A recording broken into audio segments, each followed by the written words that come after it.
Hey guys, how's it going? This is Richie Rich here once again, and what a lovely Easter Monday it is. Happy Easter to all you guys and girls around the world watching this video. And we're here in beautiful Vancouver, British Columbia, Canada once again, and it's such a lovely day. And today I just decided to do a little update video on my Tercel. A lot of things happened with my Tercel over the past 6 months, especially last month in March when my Tercel turned 30 years old. And first of all, well, I'm really happy, and I'm sure she's happy as well. So, hey, let's get started with the updates. So basically, yesterday I installed the 15-inch 15x7 Riken turbo wheels. They just got installed yesterday. I took the time to carefully place the lug nuts and everything so it doesn't really scratch. I fully detailed them, and they were a pain in the ass because all these nooks and crannies in here were extremely hard to get. I still have my Nexans 195 45 ZR15 tires. They still have good tread left. I put tire shine on them, and as you can see, it still has the Volkswagen air covers, air cover things, whatever it's called. I bought these wheels from a Volkswagen guy that was on the wheels were on a Volkswagen Rabbit. So and I didn't have the time to buy another set, so, but it's okay. So we got the Rikens on for the spring summer season. So if we walk over to the rear side here, and you'll notice a lot that changed over the past 6 months, I would guess. And it's that it has, most notably, a rear window louver. I'll tell more about that. And collector certified license plates. Oh man, I'm so happy to get those. Anyways, to cut a long story short, this is a Chastain Shadow. There's the faded original decal, Chastain Shadow, made in America, rear window louver, dealer installed. For 1983 to 1986 Toyota Tercel. And I came across this by doing a random Craigslist ad, and one thing led to another. I saw this ad, 1983 Tercel for sale, in all the way in Wilmington, Delaware. And it was such a long shot. I emailed the guy asking it was for sale. And in about 3 months of building trust, negotiating, and taking the time out of his day to package this, it's finally here. It's insane.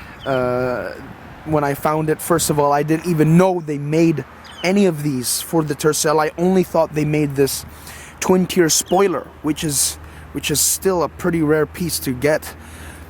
And I was so happy. And now it's on it. I installed it about a month ago, and it's not very hard to install. It's just 4 brackets that attach to the window, rear window, with very strong double stick tape, and there's a couple bolts that hang. There's 2 hinges here, so it'll open like that, and 2 hooks here, right there. So, and I hate to brag because I think it should be only voluntary. And only if people ask you, and only if the people only naturally looks at it. But I think I have the only second generation Tercel in the world that has the rear window louver and the rear twin tier spoiler combo. I've done so much research on this louver. I can't find anything else. That's how rare this thing is. I would make an educated guess, this is more rare than the twin tier spoiler. All right, now on to the collector plates. Now, since I'm from British Columbia, the what do you call that? The process for getting collector plates for this car, or any car that's you want to put collector plates on, basically is the car must be 25 years or older, and it must be in original condition. It doesn't have to be numbers matching. It must be, I should rather say, looks to be in original condition. Doesn't matter if it had a repaint or whatever, seats reupholstered or whatever, just so long as it is in original condition, no modern modifications or, you know, digital stereo. And the exemption to the rule is that you can add plus minus 2 years to the production date of the car, period, era correct mods. So for example, these wheels here are date stamped on each of them 1986. So this is a 1985 Toyota Tercel. I can install these mag wheels, which is awesome. It's all period style. The spoiler is an OEM option, and the rear louver is a dealer installed option. So these are okay. As for the interior is concerned, steering wheel is definitely period. That is totally okay. I had to remove, unfortunately, the digital Sony stereo 2000 watt with a subwoofer and everything, because that's not allowed. Even hidden under the glove box or hidden stereos, stuff like that is not allowed, unfortunately. So that had to go.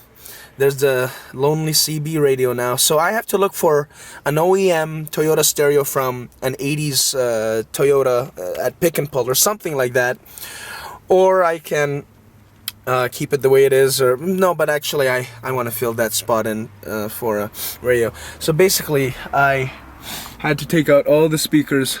Whoa, oh shoot, okay, never mind, I had my glasses on, I should take it off. So the speakers are gone. And if you watch my other videos, they are, I made a video about one of my stereo demonstrations, something like that. And that's what the rear louver looks like from the inside, you know. And if you guys remembered in my previous videos, I had two front ripped seats, original ripped seats. They were fully vinyl. But in Kelowna, BC, which is about 5 hours drive from here, I found these two. The left one is exactly the same condition as the right one. Two rip-free bucket seats with the cool hole for the headrest, which is really cool. So I shampooed them up, and now I have rip-free seats, which is awesome. And I just have this pillowcase to cover it on. Yeah, and back to the collector plates. You have to send in photos of everything, pretty much. The side, the front, the interior headliner, the engine bay, and stuff like that. And in about 4 weeks, I think I had to wait for it to either be approved or declined, or they want to add to see more photos. But luckily, I was so happy. The guy called me, my broker called me and said, your collector plates are ready for pickup. Now, if you watched my other videos, I'll say that again, the trunk was full of just audio equipment. There was a huge ass 800 watt 10-inch Sony Explode boombox right here. I had no other trunk space, and right here was the amplifier. You could probably even see the markings still from it, but now I just got my folding chair, you know, and my CB antenna, magnetic 4-foot CB antenna. So as far as the engine bay is concerned, nothing too much changed since the last video.